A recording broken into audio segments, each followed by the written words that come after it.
In electrical, it's a lot of fun down there. We have all the tools that we carry with us, and we like to do a lot of work.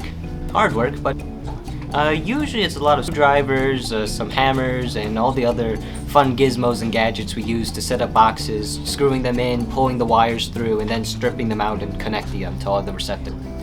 Usually a lot of receptacle work, so all the little power outlets you see, we plug those in. We set up lights and wires to them and switches, so that way you can turn everything on and off. And also just running wires to every house, so that way you have power. There's a lot of stuff in for safety, especially when you're working with high voltage. It's a real danger, and so that for that reason we always wear gloves.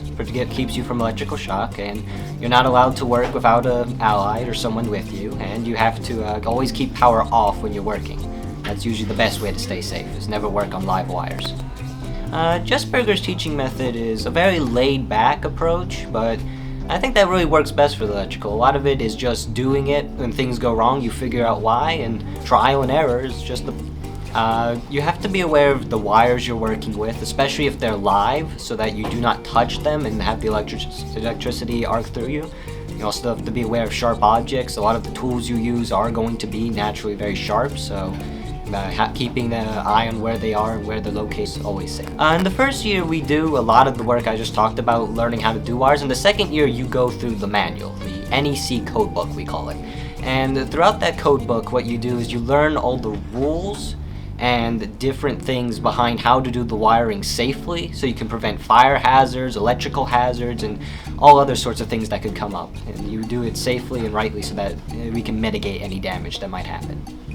I think students who really enjoy the work they're doing and are just very active and outgoing. A lot of it is really based on how much effort you put in. If you're someone who likes to work and is willing to just try new things, then you're really going to do very well. And grading wise, it's very easy to get an A, so as long as you're willing to be there to try and do the work. We have different types of screwdrivers, a flat head, a Phillips head, and a star bit, and these are what you would use to put things together and move all your screws. When you're grabbing with a wire, you have needle nose, so this can be used to grab and pinch the wires and pull them. When you're cutting them, we have a smaller tool, we call them dikes or diagonal pliers. You can get them in and just cut things that are very small, or if you need bigger, you have a pair of linemen's or sets of 9 inches long, and they can cut bigger stuff and also grab like a needle nose. For stripping the wires, because all wires come with sheathing, we have wire strippers. So you have the different gauges on it, and you're able to get on the wire and pull it across to rip off the sheathing and leave you with the metallic copper underneath. And also, we have different nuts like this, different sizes, different colors. Each of them used to cap off loose wires and connect them and hold them together, so that way electricity can share between them. So these safety glasses are prescription meds, so that way they protect you from all flying objects, reinforced and thickened. So that way if anything were to come loose or come flying at you, your eyes are kept safe. And these ones specifically are actually designed so I can see through them and still be able to see things without being blind. And that's an electrician's toolbelt.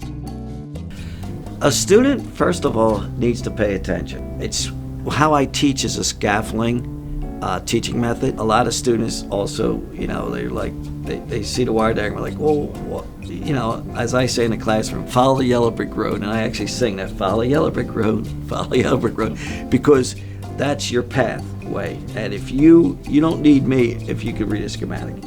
And that's what's very important. And as far as driving, you pay attention, and you're ever inquisitive why your kitchen light comes on when you turn that thing on. Believe me, it's not hard. But a person that really strives would be a person that listens to the teacher, goes through the book, the Sengage book. You're willing to learn, and you want to put the time in. That's a great start.